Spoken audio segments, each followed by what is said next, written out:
मला कधीच वाटलं नव्हतं की हे सूप माझं एवढं फेवरेट बनेल, कारण हे आहे शेवग्याचं सूप.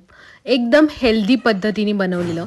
त्यासाठी मी घेतलेली मसूर डाळ, जी थोडीशी भिजवून घेतली होती. अगदी अर्धा तास भिजवली तरी चालते, लगेच भिजली जाते.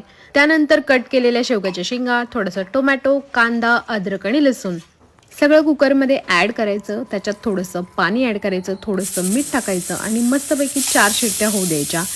शेंगा तशा लवकर शिजतात, पण आपल्याला सगळं तसे सूप बनवायचं आहे म्हणून थोडंसं 1 शिट्टी जास्त.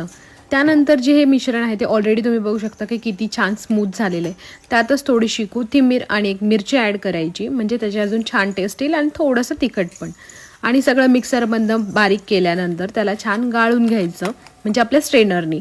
आणि मग अगदी कमी चोथा उरतो, कारण की आपण अख्ख्या शेंगा टाकलेल्या. आणि असा छान असा पल्प मिळतो. त्याच्यात थोडंसं पाणी टाकायचं पाहिजे तशा कन्सिस्टन्सीमध्ये. आणि अजून एक गोष्ट ॲड करायची, ती म्हणजे तूप.